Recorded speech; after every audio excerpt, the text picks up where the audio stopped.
حضرت شاہ شبلی رحمتاللہ علیہ کے 393 عرص تقریب کا انعقاد عمل میں آیا۔ گنگا باولی بلال مسجد کے قریب واقع درگاہ حضرت ممدو میں چادر گل، فاتحہ خوانی اور سلام پڑھا گیا۔ اس موقع پر کارپوریٹر دتاتریہ نگر ذاکر باقری، سرگرم مجلسی کارکن غفور پٹیل، ایریا پریزیڈنٹ سید آصف، اجو پٹیل، موئز بیگ، محمد بہادر اور دیگر موجود تھے۔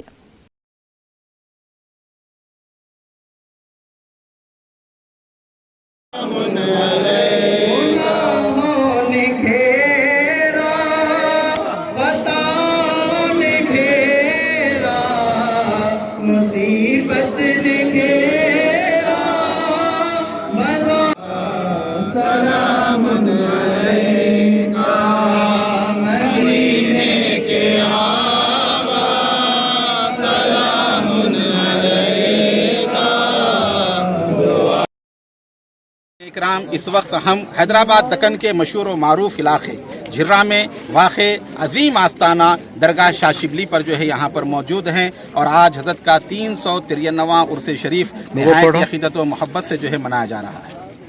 اور اس میں الحمدللہ دور دراز سے کئی علاقوں سے لوگ شرکت کرتے ہیں اور یہاں پر فیوز و برکات حاصل کرتے ہیں، اور ہمیشہ یہاں پر جو ہے لوگوں کا جو ہے آنا جانا لگا ہوا ہے۔ یہ عظیم المرتبت بزرگ بغداد سے حیدرآباد تشریف لائے اور اس پہاڑی کے علاقے پر آپ نے آ کر قیام کیا اور یہاں کے لوگوں کو اپنے فیضان روحانی علمی سے جو ہے مالا مال کیا۔ آپ کی بات آپ کے فرزندوں نے بھی جو ہے آپ کے مشن کو آگے بڑھایا، اور بے شمار جو ہے ان کی دینی خدمات جو ہے رہی۔ سلسلہ قادریہ کے حوالے سے آپ حضرت ابوبکر شبلی کی اولاد امجاد میں سے ہیں۔ الحمدللہ ہر سال یہاں کے نوجوان جوش و عقیدت کے ساتھ، نہایتی محبت کے ساتھ اس عرس شریف کی تقاریب کے انعقاد میں حصہ لیتے ہیں، اور خصوصاً ہمارے اجو پٹیل صاحب اور ان کے والد بزرگوار غفور پٹیل صاحب اور مجلس کارپوریٹر اور جو ہے ہمارے عمران چشتی صاحب وغیرہ، یہ حضرات کی بے انتہا محنتیں اور کوششیں رہیں کہ اس طرح عظیم الشان پیمانے پر یہاں پر عرس شریف کو منعقد کیا گیا ہے۔ اللہ والوں کے آستانے قومی یکجہتی کا مظہر ہیں، بلا لحاظ مذہب ملت ہر وقت جو ہے یہاں پر جو ہے